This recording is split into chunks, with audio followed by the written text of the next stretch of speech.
Alright, welcome everyone to the full moon lunar eclipse in Scorpio. Yay!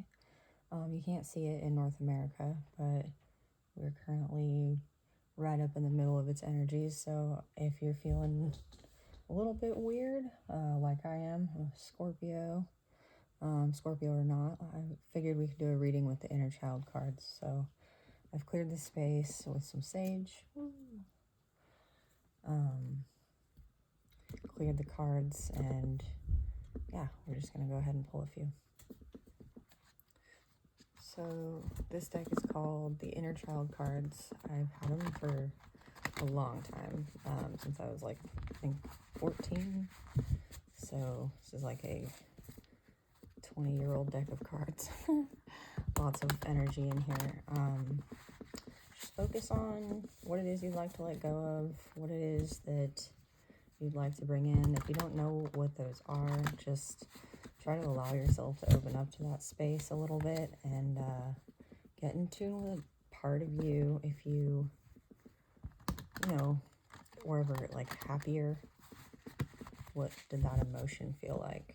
And how can we bring that happiness into the present without necessarily having to like change our circumstances? Where can we see things from perhaps a more childlike perspective?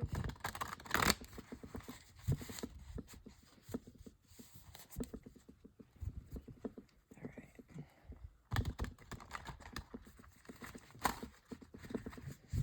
Kids, you know, they live very much in the moment.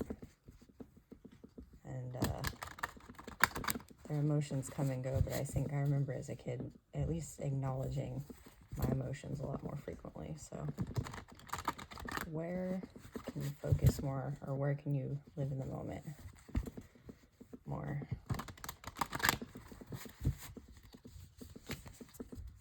And like, who do you need to be showing your emotions to, and how can you let those pass more quickly so we're not like stewing in them? Welcome the energy of this full moon in Scorpio, lunar eclipse, flower moon, springtime. Thank you for all the lovely spring flowers everywhere. If you are interested in foraging or learning about self-sufficiency, I have some stuff coming up on that in my social media outlets. I'll put the links in my description box down below, the description box. You can follow along as that comes up throughout the year. I'm currently in the Sierra Nevadas, but I have foraging stuff from the Pacific Northwest as well. So yeah, let's be sustainable, self-sufficient, happy little campers. Okay, so Spirit, what does the collective need to know about the energies of this full moon in Scorpio, lunar eclipse, flower moon today? Thank you, Spirit.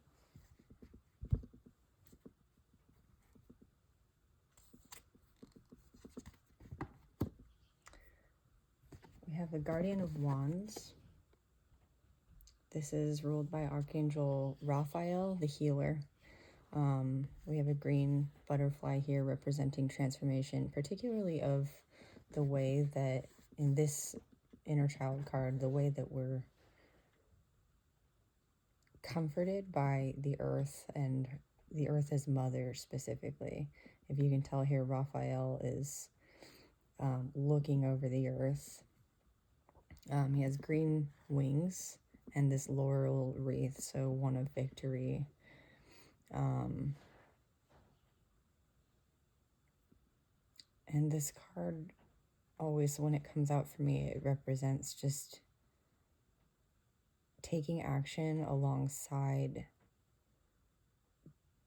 the intention of ourselves as like natural beings. So fire is wands, right? And it is in the element of taking action, but this action specifically is aligned with like natural environmental causes and healing our physical selves, our emotional selves, and our inner child selves. So we'll read a little bit about this card actually, because it's been a while. again, 20-year-old tarot deck, so the book is like torn apart. But what does it say here?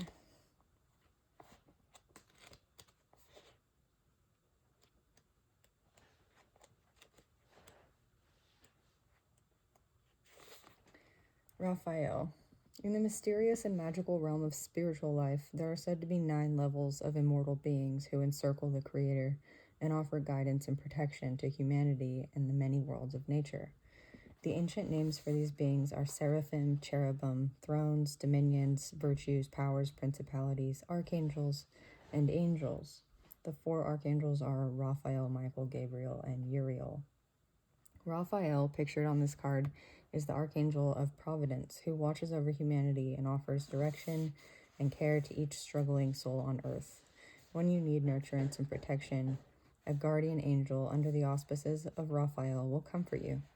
When you need divine wisdom to take the right fork in the road of life, an element of Raphael's towering presence can fulfill your heart and mind. The name Raphael actually means God heals, and the first 2 letters, Ra, are reminiscent of the Egyptian name for the sun god Ra. This archangel is said to rule Sundays and can be understood more fully through various heart meditations. Through the centuries, this exalted being has been painted escorting a young man and his dog, reminding us of the guidance offered Dorothy and Toto in The Seeker of Wands, this is like a sort of fairy tale based deck. So, the Archangel Raphael is also a guardian to all travelers and people on religious and spiritual pilgrimages. Thus, he is often depicted with a staff and sandals. In inner child cards, his hands are shown blessing the earth, while a beautiful magic wand of soothing green forms his enormous wings. Raphael rules over the springtime and reveals his greatest gifts when the sun is passing through fiery Aries in March and April, while the earth, which is in opposition to the sun, moves through the harmonious vibrations of Libra. When Raphael appears in your card, you are being blessed by the presence of divine healing. Recognize the sensitive power in your hands that can rekindle strength in friends and family members. Send prayers and uplifting thoughts into the minds and hearts of human beings around the world. Visualize a stream of golden love emanating from the sun, entering your heart chakra, and radiating out to your companions on the path of life. Travel with confidence, make new friends, cultivate your faith, and express your compassion for all living things. Well, thank you, Raphael. So, this card specifically is talking about the, 4th chakra, the heart chakra. Healing with the color green, community, traveling, and then I thought it was interesting that it mentioned March and April, Aries season. It rules Aries. So whatever was happening for you in the last 2 months, you might have been going through some difficult energies, some wrapping up of old patterns. I know a lot of us collectively are. I mean, we're not in an easy time in the world necessarily. Raphael is an angel or ascended being you can call on to help heal your heart from those encounters. You can also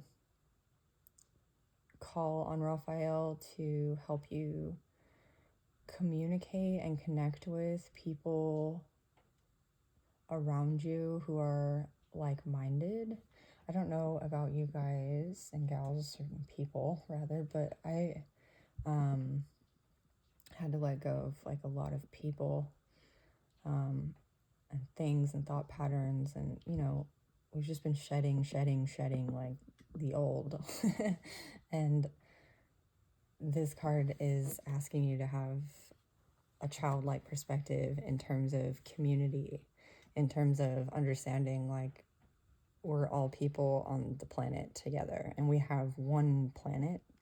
Not everybody believes that, but I mean, we have one planet and we need to keep it healthy, and we need to keep ourselves healthy. So part of the idea of this card is to look at the community as an extension of your own health, and to take responsibility for yourself, knowing that what you're offering yourself radiates out into the community. So if you're having a hard time with like self-worth or giving to yourself, this is a good card to help you overcome that, opening your heart chakra to self-love, not as an act of selfishness, but as an act of like basically karmic giving. Yeah. Let's clarify.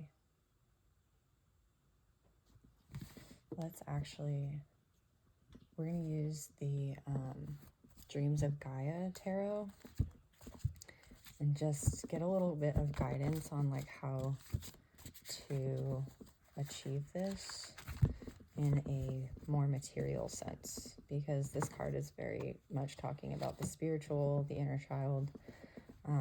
Sometimes it's nice to have a little bit more like grounded guidance. These cards, the Dreams of Gaia tarot, I find are really good at encountering like or explaining power dynamics and overcoming like duality and thought patterns that are more like black and white. So it helps to sort of integrate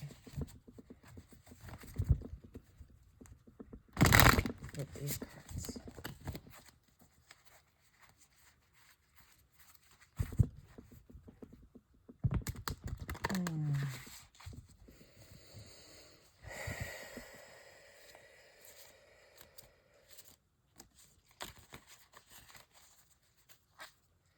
Okay, whoop, didn't even let me get the question out. How do we integrate this Five of Cups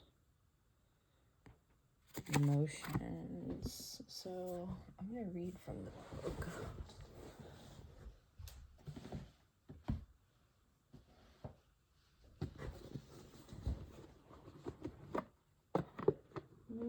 Oh, yep, there it is.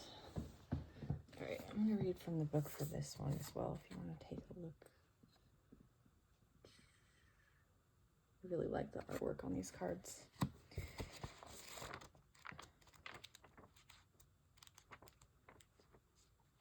All right, Five of Water. Loss, betrayal, fear, doubt, hopelessness, isolation, self-pity, and blame.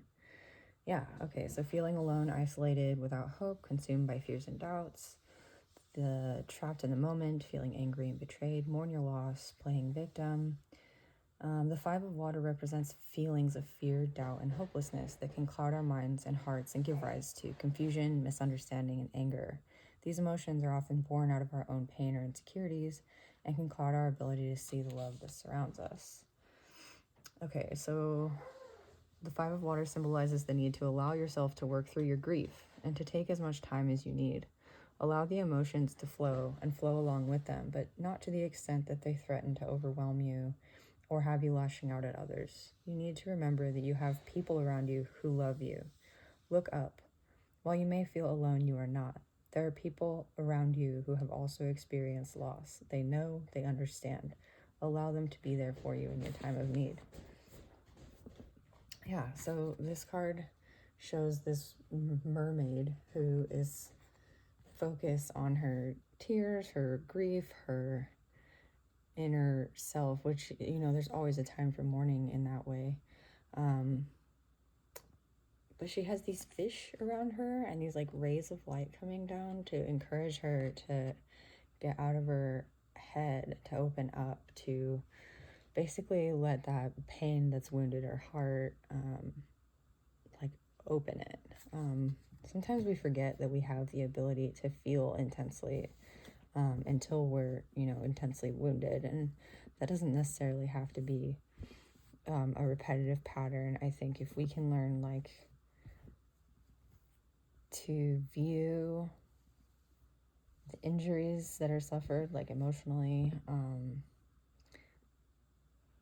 I guess as these like building blocks for a stronger emotional body, I think that would just do a lot for people in general, because I know that like I'm a pretty emotional, like open person, and I think that when people who have learned to be afraid of their emotions encounter somebody like that, it seems like overwhelming, you know, because living like emotionally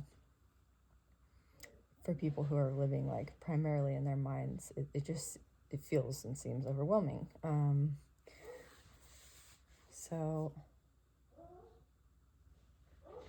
let's see, one last. So how do you live emotionally in a world where, you know, that's looked down upon, you know, or it has historically been. Let's get one of these universal truth cards just to finish out the reading, and then I'll let y'all go. Thanks for hanging in there with me. It's my first reading in a long time. Oh, by the way, Scorpio used to be the 11th sign in the zodiac, and there was like a 12th. Because of the Holy Roman Empire, they took the claws of Scorpio and turned them into Libra. So in honor of Scorpio's moon today, I just wanted to tell that story there. Scorpio's claws are the stars of Libra. And there's even stars in each of the scales of Libra that are still named in, I think, Iranian, or North Claw and South Claw. Anyway, all right, final card, Universal Truths. Here we go. Choices. We'll do faith. Choices. In this world, choice, not chance, determines human destiny. Be intelligent and choose with integrity and impeccability. In the midst of fervor, keeping calm ultimately avoids calamity. Our choices speak of our character. They define who we are and what we stand for. We ought to take our path seriously. If not, no one else will. The foundation of our very existence is based on the choices we make. Be diligent yet dashing, doubtful yet daring, decisive yet dazzling, different yet discriminating, and dubious yet determined. That's a lot of D words. Our new storefronts and frontiers for living will then magically appear. Our choices become the lighthouse in the sea of the unknown. Choices that are good today create a grand future for tomorrow. So this choices card is asking you to, well, obviously make choices with integrity, but to make the choice to come out of these old emotions, these old hurts, pains, however far back they go. Not necessarily by just forgetting about them, but by using them as stepping stones into like a more integrated world, a more healed world, where we act as community, as a global community, because I mean, we are at this point a global community, and while everybody's different and we all have our different struggles, there's also 8 billion of us, and the choices that we make radiate across vast distances much more quickly than they ever did before. So if we have the capabilities of healing, or ever did at any given point in human history, today is certainly that day. All right, thank you everyone for being here. I really appreciate you. I hope you have a wonderful day, and maybe do some cord cutting rituals for those old traumas, and just focus on using those, as building blocks for the new. All right, love and light, y'all. Bye.